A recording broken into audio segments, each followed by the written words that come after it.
So the topic of today's short talk is the Dark Triad personality type of psychopathy, narcissism and machiavelianism with respect to the military-industrial complex and hubris. And specifically, I'm going to be relating to what is known as the Iran conflict, but I'm going to refer to as the Israel-America-Iran war.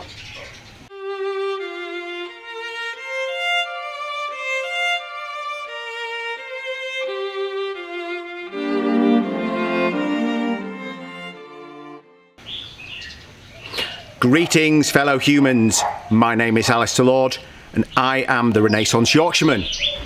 So today's topic, the military-industrial complex, the Dark Triad personality type, and hubris. So first of all, what is the Dark Triad personality type? Well, in my book, which I'll put a link to in the description box, my book Postcapitalism, an alternative to the Great Reset, I have a full chapter on the Dark Triad personality type. I also have a video on it on my YouTube channel, which I'll link in the description box. But in short, the Dark Triad is three things. The first one is psychopathy, the second one is narcissism, and the third one is machiavelianism. And mental health professionals, psychiatrists, sometimes also talk about the Dark Tetrad. So that's the first three: psychopathy, narcissism, machiavelianism, but with sadism also added. So in that model, sadism is not always a part of psychopathy, but they do often go together. So psychopathy, according to Dr. Robert Hare, who wrote the Hare Psychopathy Checklist Revised, he came up with a scale of 0 to 40. Now, if you are scoring 27 or above on this checklist, you are clinically diagnosed as a psychopath. There is a second subgroup, which is known in the psychiatric literature as prosocial psychopaths, who score somewhere between psychopaths and non-psychopaths. So let's say, for the sake of argument, between 10 and 20 out of the Hare Psychopathy checklist. And these people are not normally diagnosed as being clinically insane, whereas psychopaths very often are diagnosed as being clinically insane. And then there's normal non-psychopaths, most of whom would probably be scoring 2 or 3 out of 40 on the Hare Psychopathy checklist, but less than 5, let's say, certainly. So probably, 1 to 2% of the general population can be classed as clinical psychopaths. Maybe another 5 to 10% can be classed as prosocial psychopaths. So somewhere between, let's say, 85 and 90% of us are classed as non-psychopaths. So that's psychopathy. What about narcissism? Well, narcissism is scored on a different scale. So it's scored on a 1 to 10 scale. Now, as it happens, if you are scoring in the middle with about 4, 5 or 6 out of 10, you are some of the most mentally healthy people in the world. So you have a strong sense of self, but you don't have this arrogance and entitlement of many narcissists. Now, if you're scoring 8, 9 or 10 out of 10 on this narcissism scale, you can be classed as a grandiose narcissist.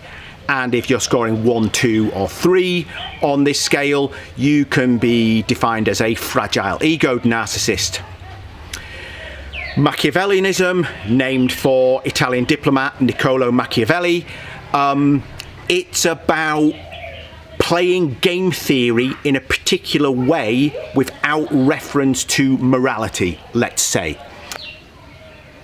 And a great example of how Machiavellianism works in practice is the 48 Laws of Power by Robert Greene, which I thoroughly recommend. But many treatises on war and Machiavellianism has been written. The Art of War by Sun Tzu, Niccolo Machiavelli's The Prince. But for me, the defining work is the 48 Laws of Power by Robert Greene. And we all kind of have a reasonable idea of what Machiavellianism is, because all of us sometimes play these Machiavellian games, but particular professions such as CEOs, bankers, politicians, they are more adept at playing these games, and they commonly play these games rather than playing reciprocal games, of which there are only 3 high-scoring reciprocal games: tit for tat, generous tit for tat, and win, stay, lose, shift. I won't explain them any more than that, but I will make a video in the future about them. And it's also worth giving a short definition of hubris. So hubris is excessive pride or arrogance. And before we get onto the Israel-America-Iran conflict, let's just talk a little bit about American hubris, a little bit about American history, and a bit about Persian history. So Donald Trump and the American military are suffering from hubris. If they were looking correctly, objectively at the situation, they would not have invaded Iran. They thought it was going to be a cakewalk. It absolutely is not.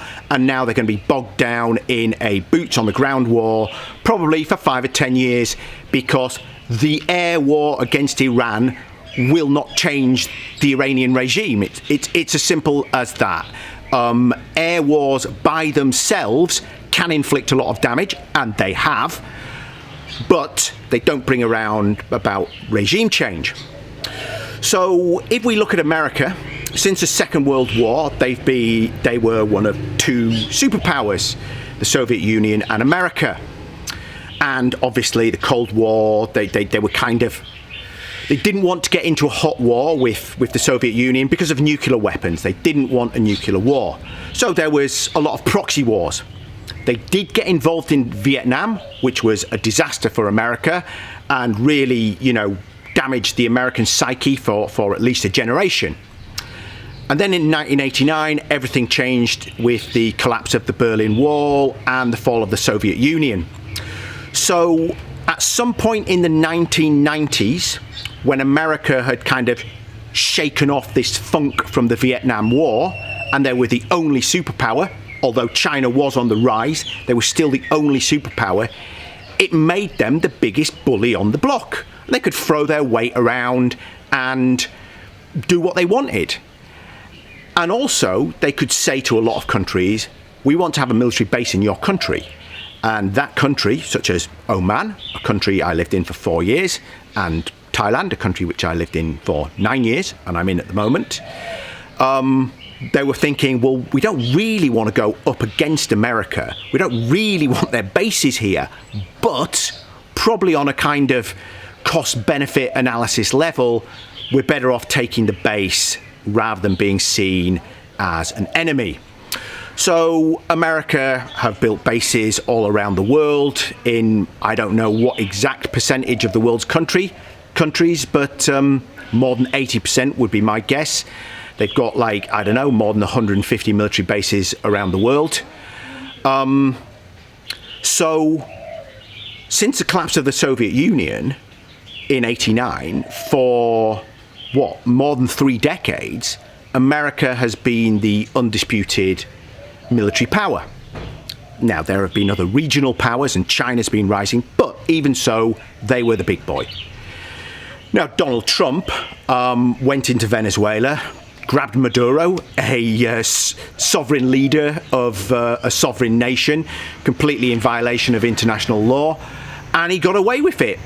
And this combination of 30 years of unchallenged military primacy and being able to take Maduro in such a brazen manner has led to this level of hubris in certainly Donald Trump, but also in elements of the military and the military-industrial complex. And they thought, oh, we'll just go into Iran, it'll be a cakewalk.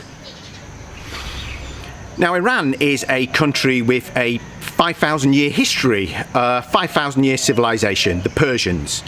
How many other civilizations are still going now that are that long?